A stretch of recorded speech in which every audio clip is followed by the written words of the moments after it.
Welcome back to Courtroom Authority. Today we're diving into a case that looks small on the surface but reveals a much bigger question. When does personal judgment collide with the law? This is the trial of Cole Aaron Soom, a man ticketed for running a red light. But wait, it's not that simple. Cole insists he stopped, he looked around, he saw no danger, and then made what he calls a citizen's good-to-go decision. Ever heard that one before? Yeah, neither has the court. But here's where it gets interesting. This isn't just about a $120 fine. This is about how the law views your responsibility behind the wheel versus your own sense of common sense. By the end of this case, the judge will make it crystal clear whether Cole's logic holds any ground in the legal system. Stay tuned, because trust me, the judge isn't about to let this slide without making a point. And I want you watching right now to think about this. Have you ever gone through a red light late at night when no one was around? Would you consider that harmless or a dangerous gamble? Let's find out what happens when Cole tries to defend his citizen's decision in front of a no-nonsense judge. This is file number 251019520I-1. The civil infraction cases have a long case number. I'm not sure why. It's in the matter of Cole Aaron Summey. That's you, sir? Yes, sir. Mr. Summey got a ticket on April 27th, Chicago Road in Ottawa, for disobeying a traffic signal. The ticket says he went through a solid red light. There was an informal hearing with the magistrate earlier, and the defendant appealed that and asked for a formal hearing. That's in front of the judge. He posted a bond, and the matter is set for trial this morning. Mr. Timothy Reed, the Sturgis City Attorney, is present, as well as Officer Dylan Ware of the Sturgis Police Department, who issued the citation. The fine, I believe, was $120. The defendant did post bond in that amount. The plaintiff filed a jurat earlier this week, formally charging this as disobeying a traffic signal. Good morning, Mr. Reed. Good morning, Your Honor. What's the people's position here? I guess if the defendant still wishes for the hearing, we're prepared to move forward with the hearing. Is that what you wish, Mr. Summey? I would just would like to see if there's any options as far as me getting a fine and not having to get the points on my license and stuff like that, because I wasn't expecting for me to be broadly punished for this citation, because if I had not stopped at the red light and I had just gone through it and almost hit somebody, I'm getting the same charge and the same amount of points, and there's no degree to it like speeding or anything like that. So, well, the traffic code, the Michigan Motor Vehicle Code, has a schedule of crimes and civil infractions, and there are points assigned to each offense and fines by fee schedule. This is a civil infraction. It's not a crime. You don't get convicted of guilty of a civil infraction. You're found responsible or not responsible. You can't go to jail for a civil infraction. And the burden of proof is lower. In a criminal case, you have to prove guilt beyond a reasonable doubt. In a civil infraction case, you only have to prove guilt beyond a preponderance, which is 51% to 49%. So it's a lower burden of proof. It's not a crime. You can't go to jail. You've already paid the fine.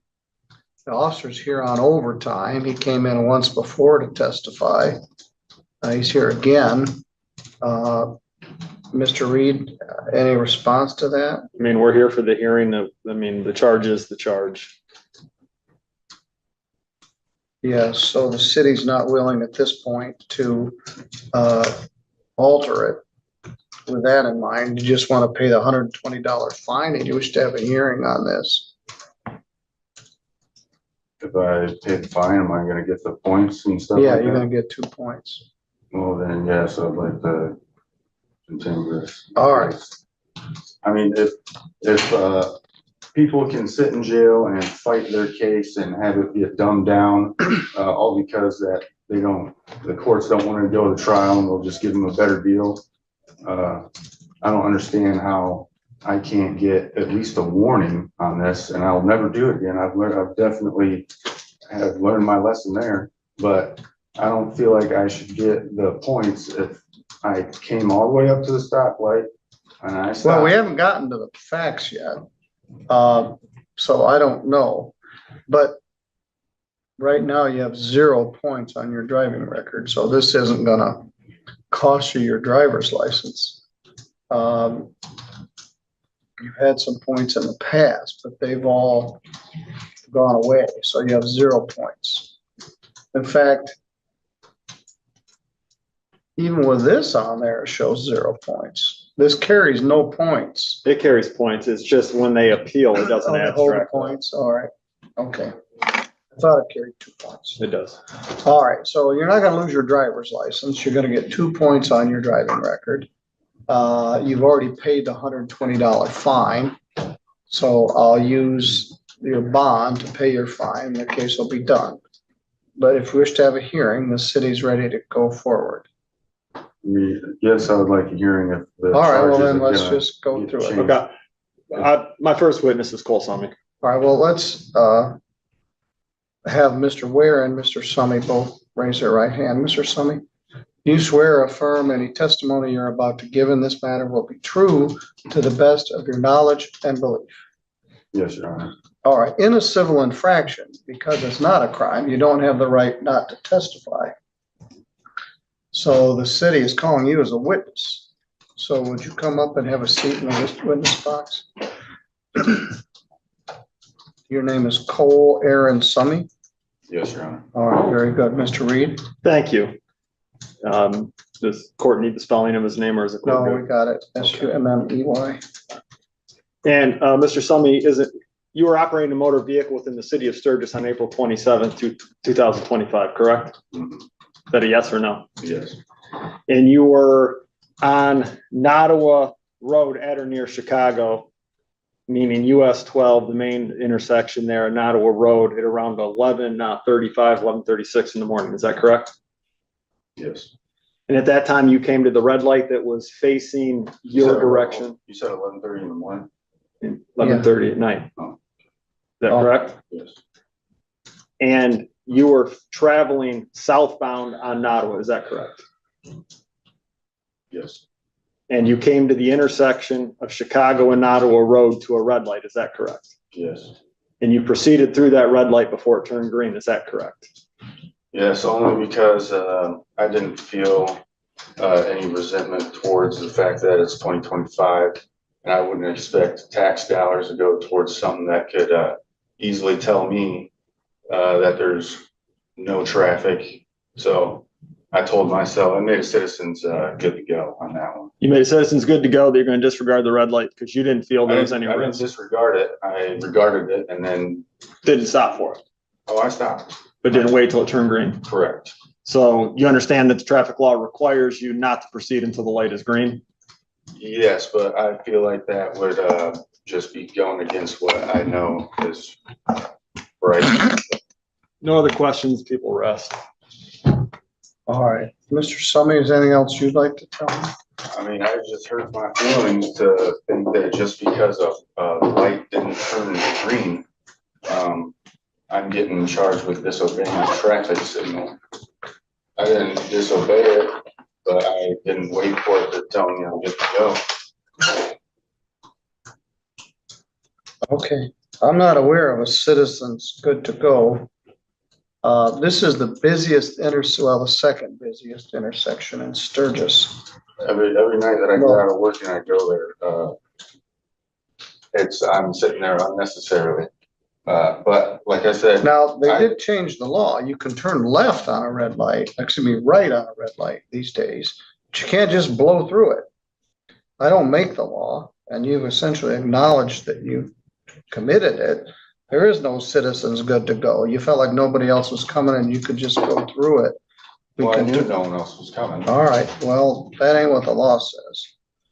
All right, Don't you feel like that's a little unconstitutional? It's like, something that is just a machine, like clockwork, this thing. And you as a citizen have to sit there. I really doubt our forefathers would be sitting there. well, Seriously, now, maybe they so. probably- I don't think it's unconstitutional, and I don't think the Constitution envisions a red light.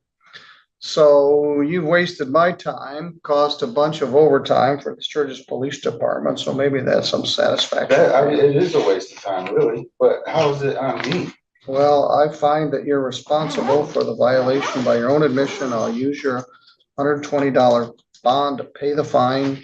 2 points will go on your record that won't cost your license. My suggestion is stop next time or you get another ticket I for did this thing. stop, Your Honor.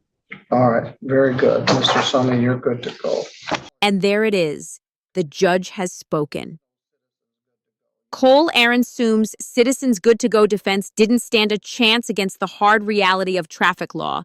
The fine stays, 2 points are added to his record, and the judge makes it crystal clear. Red means stop, no exceptions, no creative interpretations. What's fascinating here is how Cole tried to frame this as a matter of fairness and even constitutionality. But the judge shut that down fast, pointing out that the Constitution doesn't guarantee your right to ignore a traffic light. This case might feel small, but it highlights a big truth. The legal system values consistency over individual judgment calls when public safety is on the line. What do you think? Should Cole have gotten a warning since no one was in danger, or do you agree with the judge that rules are rules for a reason? Let me know in the comments below. And if you enjoyed this breakdown of real courtroom drama, don't forget to hit that like button, share this video with a friend who always argues with traffic lights, and of course, subscribe to Courtroom Authority for more cases where law and life collide in unforgettable ways.